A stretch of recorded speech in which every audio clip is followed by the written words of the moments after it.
How can one little piece of paper be causing so much trouble?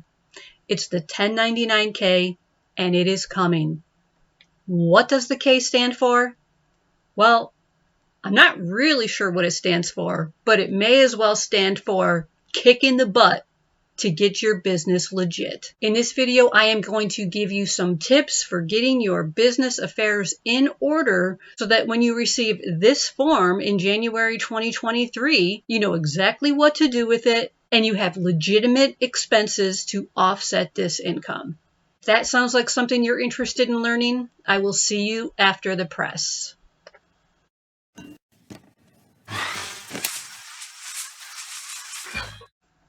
All right, guys, welcome to 2022. As promised, the last video that I did say that I was going to begin a video series on starting a legitimate business. Whether it's in sublimation or design or whatever, we are going to get into it. And I really think there is no better place to start than this new tax law for the 1099. If you have not yet heard, here's what's happening. This year, if you make over $600 on Etsy, PayPal, Facebook, Venmo payments, Zelle payments, whatever they may be, any of those places who process payments on your behalf and then give you that money that you earned from goods and services, they are now responsible for reporting to the IRS when they give you more than $600. If you make more than $600 from all of these different platforms, you're going to receive several 1099-Ks January 2023. And there is a copy that goes to the IRS. So the IRS is going to have a record that those payments were given to you. Now, that is a big change from the previous years, which was you had to make more than $20,000 and it had to be more than 200 transactions that totaled that $20,000 or more. So hundreds of thousands of people are going to start receiving the 1099-K with a payment in that box reported to the IRS. All right, so that is the short version of what is happening, and obviously that is going to impact you if you are on platforms selling goods or services. All right, so let's talk about what this is and isn't first. It is a new law for these payment processing platforms. It is a new law that now they have to tell the IRS whenever they pay someone more than $600 in the category of goods and services. What it is not a different tax law for you, the receiver of those payments. We have always been responsible for reporting true income whether or not you did. All right. The 1099-K, this form was never intended to trigger your filing or truthful reporting of income. Same way as if like you own a house and you have a tax bill. Well, if you don't get the tax bill in the mail, you can't claim that you never got it. Therefore, you don't owe taxes, right? That's not how it works. We all know that. If you own a home and your tax bill doesn't come, you still owe it. And if you didn't get it in the mail, doesn't matter, you owe penalties and fees on top of that for getting your tax bill. So it's kind of the same concept. If you thought that, I can see where you would think this is a huge sweeping change for you. It is really a sweeping change for these platforms who now have to report all these forms to the IRS. There's something really important that I want to make sure that you understand when it comes to this 1099-K. Let's get into my computer for a second. So in my fake example here, this filer would be PayPal. The payee, that would be me or you when you receive these. So it will either have your personal name or it will have your business name.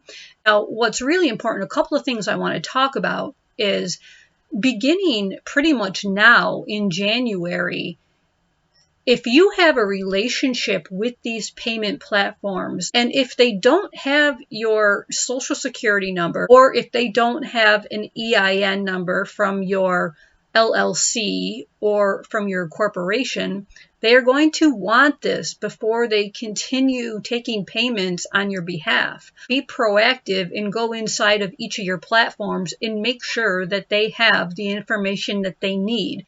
Anyway, this box here, this 1A box, this is going to be the total amount of payments, and they usually break it down into the different months. So I just went ahead and put $100 in each month, and that equals $1,200. What I want to point out here in this 1099K is this is the gross amount of payments, all right, $1,200. Let's just assume that I used this account to sell tumblers or coffee mugs, whatever the case may be. PayPal collected these payments for me. These are payments that my account generated. Is it income? Well, it may be. It may not be. I might also have a significant amount of deductions. For instance, if this was coffee cup related, well, I've got the price of the mug that is not factored in here. I've got the price of the bubble wrap that I wrapped the mug that is not factored in here. I've got the shipping cost that is not in here. I've got the cost of my website to run that is not factored anywhere. I've got the cost of what PayPal charged me to process this payment that is not in here. What's important is that you are keeping really good records of everything that you are spending in order to make this $100 per month. Because if you are a legitimate business, you get to deduct all the cost associated with that $100 payment, or this $1,200 total. You get to deduct everything that is legitimate that helped you earn that payment. That's why it's really important to start tracking your expenses. What does that look like? Well, let me pop out and we'll talk about the best practices for setting yourself up to start tracking legitimate business expenses. All right, guys, whether or not you are going to do your own taxes on a platform like TurboTax, or perhaps you are just going to call an accountant and hand over all of your receipts, you are definitely going to want to keep good records. And that starts with saving all of your receipts. Now, I usually take it a step further. I don't just save my receipts. As they come in, I write down exactly what they were for, like what category, and then I file it. I have something very simple like this. Actually, I have much deeper ones that have like 20 categories, but we've all seen these portfolios that have different category tabs. I also have one that I keep in my car, same thing, so that as I'm traveling around and I just happen to have a receipt, it's just a habit, whether it's a gas receipt, a toll receipt, parking receipt, I'm just in the habit of putting exactly what it was for and then filing it. And then on a monthly basis, I bring this inside of my home and I put them in the bigger file. So getting organized, whether it's for yourself or for your accountant, is going to be a major win for you. And believe me, if at the end of the year you decide you want to hire an accountant, handing them over something like this with all the different categories, they're going to like kiss you on the face. But how do we know how to break it down into what categories? Well, I've got some tips for you that at least have you in the general vicinity of good accounting practices. Let's cover that now. Most of us, not all of us, but most of us will end up using a Schedule C, which is profit and loss from a business. And I'm going to show you that in just a second on my screen. But if you are an LLC or a corporation, I have to do that. I have several LLCs that I'm filing, but the categories are very, very similar. So if you're not sure yet what you're going to end up filing at the end of the year, the Schedule C is just a really good basic filing system that you can break up your receipts into. If it turns out that you're not filing the Schedule C, still in a very good place because you categorized all of your receipts. All right, let me show you what the Schedule C looks like. Before we see the actual schedule, I just want to show you this is the instruction pamphlet for the Schedule C, and it does say down here that you use the Schedule C to report 1099 forms, which are the 1099 miscellaneous, the 1099 NEC, and of course what we are talking about, the 1099K. In case you were wondering where that payment or income would even go on a tax return, this is the most popular place for it to go. This is Schedule C, and it attaches to your regular taxes, and it is simply profit or loss from a business. They add up all of your income, and then they also add up all of your expenses.